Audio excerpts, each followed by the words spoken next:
A paz, minhas irmãs. Hoje vamos mergulhar em um tema que gera muita polêmica. Será que Paulo foi contra as mulheres? Será que ele realmente quis impor silêncio absoluto e submissão sem voz? Ou será que, ao tirarmos os versículos do seu contexto, acabamos distorcendo aquilo que ele queria ensinar? É importante lembrar que o próprio Paulo declarou: "Sede meus imitadores, como também eu sou de Cristo."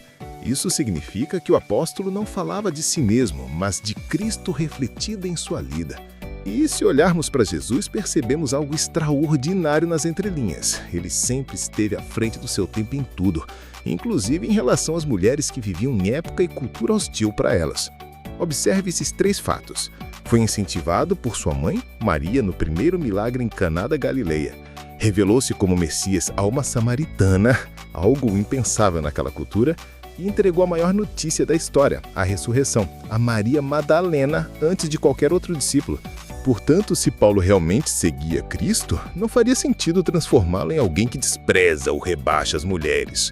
O que precisamos então é de contexto, de voltar ao ambiente histórico e ao idioma original para entendermos a verdadeira intenção desses versículos.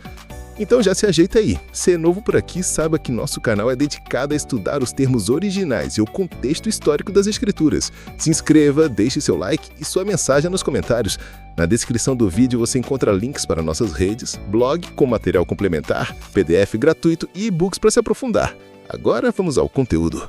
Na cultura judaica do primeiro século, a mulher raramente tinha acesso à educação formal e muitas vezes era excluída dos debates religiosos.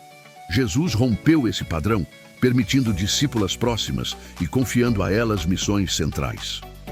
Quando Paulo fala imitadores de Cristo, usa o grego, que significa copiadores, seguidores no exemplo. A ideia é clara. Paulo não queria discípulos para si, mas pessoas que refletissem o próprio Cristo. Um dos textos mais polêmicos de Paulo está em 1ª Carta aos Coríntios. As mulheres permaneçam em silêncio nas igrejas, pois não lhes é permitido falar. À primeira vista, parece que Paulo está proibindo qualquer participação da mulher no culto. Mas será que essa era a mesma intenção dele? Quando lemos toda a carta, percebemos que Paulo estava corrigindo problemas específicos da igreja de Corinto. E essa igreja era conhecida pela desordem no culto. Pessoas falavam ao mesmo tempo, havia confusão com dons espirituais e até divisões internas. Dentro desse cenário, algumas mulheres, provavelmente sem instrução formal, faziam perguntas em voz alta, interrompendo o ensino público.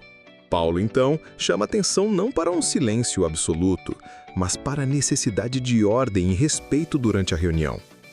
A prova disso está no próprio capítulo 11 da mesma carta, onde Paulo reconhece que mulheres oravam e profetizavam em público, ou seja, elas tinham voz no culto, sim. Portanto, o que Paulo corrige aqui não é a participação feminina, mas o excesso de interrupções ou o murmurinho que atrapalhava a edificação da comunidade. A palavra grega usada para falar é lalein. Esse verbo, em muitos contextos, não significa ensinar ou pregar, mas simplesmente tagarelar, conversar ou interromper. Paulo não proíbe a proclamação ou o ensino, mas o falatório que atrapalhava a ordem do culto. Corinto era uma cidade cosmopolita, repleta de influências culturais e religiosas diferentes. As assembleias cristãs ali eram barulhentas, com diversas pessoas tentando participar ao mesmo tempo. A recomendação de Paulo vem para trazer equilíbrio e preservar a edificação coletiva.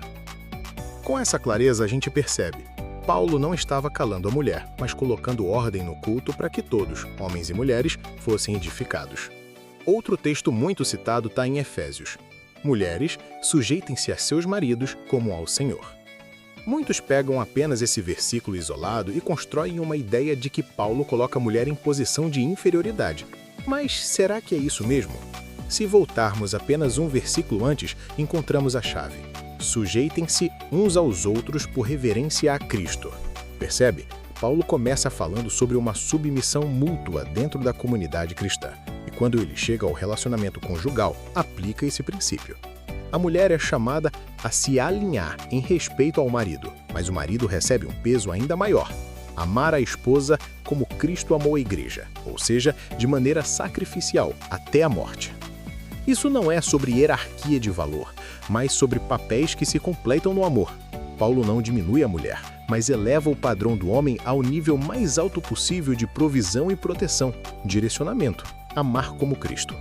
A mulher, a submissão vem de missão complementar. Ela tem como característica sentimental e fisiológica de ter maior foco e sensibilidade a certos tipos de assunto, inclusive aquela famosa roupa que só ela acha, onde o homem está certo de que olhou várias vezes, sentir o ambiente estranho mesmo escondido por sorrisos aparentes, entre outros. É comum em lares disciplinados a mulher ter maior clareza e controle financeiro. A palavra grega para submeter-se é hipotasso. O termo significa literalmente colocar em ordem, alinhar-se sob um propósito.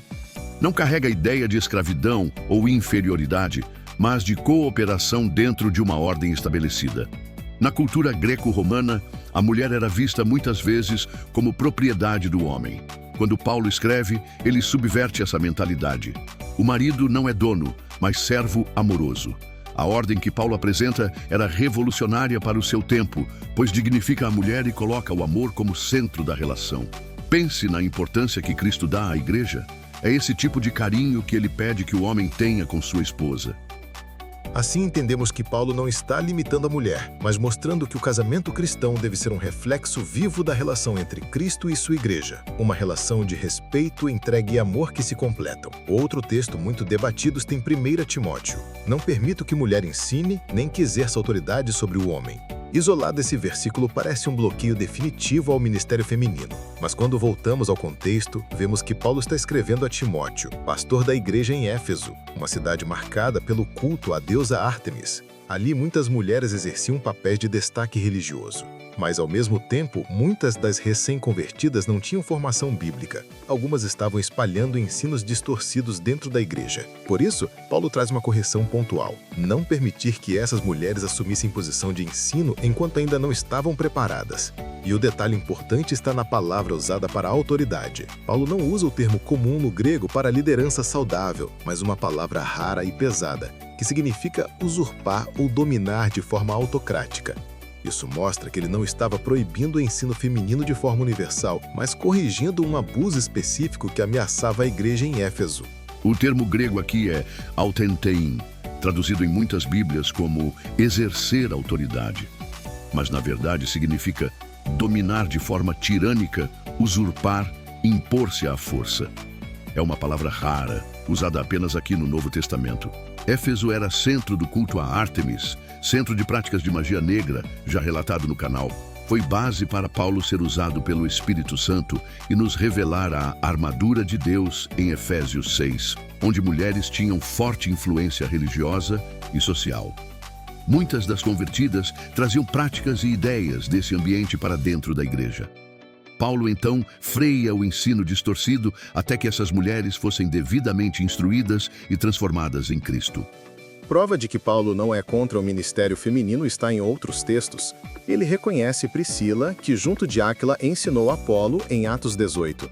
Elogia Febe, diaconisa da igreja de Cencreia em Romanos 16. E até cita Júnia, a quem chama de apóstola em Romanos 16, reconhecendo publicamente seu ministério e autoridade. Assim fica claro, Paulo não silenciou a mulher de forma absoluta. O que ele combateu foi o ensino errado e a imposição autoritária para proteger a sã doutrina e a saúde da igreja. Então, depois de mergulharmos no contexto, na cultura e no grego original, fica claro a resposta para a nossa pergunta inicial. Paulo não foi contra as mulheres. Na verdade, ele foi um protetor delas e da saúde da igreja. O que Paulo combateu não foi a voz feminina, mas a bagunça, os abusos de autoridade e os ensinos distorcidos que, vindos de qualquer pessoa, homem ou mulher, prejudicavam a comunidade. Em Cristo não há judeu nem grego, escravo nem livre, homem nem mulher, pois todos são um em Cristo Jesus. A mensagem de Paulo, quando compreendida corretamente, não é de opressão, mas de liberdade e ordem para servir. Ele não calou as mulheres, ele organizou o culto para que todos, sem exceção, fossem edificados. Ele não criou uma hierarquia de valor. Ele designou funções complementares no matrimônio, chamando o homem a um padrão altíssimo de amor sacrificial. Ele não proibiu o ensino feminino. ele conteve o ensino errado até que todos estivessem devidamente preparados para ensinar. Portanto, a aplicação para nós hoje é clara. Para a igreja, valorizar os dons de todos, homens e mulheres, criando espaços ordenados e saudáveis para o exercício ministerial de cada um, com base no caráter e no chamado. Para o lar, entender que a submissão bíblica é um alinhamento voluntário em amor e respeito mútuo, longe de qualquer ideia de dominação ou inferioridade. É uma parceria espiritual onde ambos refletem Cristo. Para todos nós, lembrar sempre que em Cristo, o que define nosso valor e nosso chamado é a graça de Deus e a obra do Espírito Santo em nossas vidas, pois todos vocês são um em Cristo Jesus. Em Gálatas, Paulo usa a palavra grega reis para um. Essa palavra significa um só em essência, unidade indivisível. Ou seja, na nova criação em Cristo, não há categorias de valor ou separação hierárquica. Na cultura judaica, homens recitavam diariamente uma oração que dizia: Senhor, obrigado por não me fazer gentil, escravo ou mulher.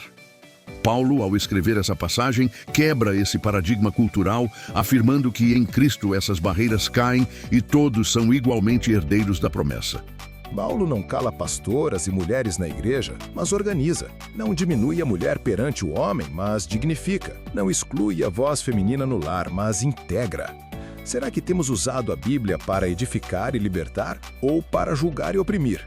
Porque muitos rejeitam o Evangelho justamente por terem ouvido uma má instrução humana, um mal-entendido que arranha os ouvidos e é atribuído a Jesus quando na verdade não é. Deixe nos comentários. Este conteúdo trouxe clareza para você? Tem outro versículo que gera dúvida? Compartilhe com a gente.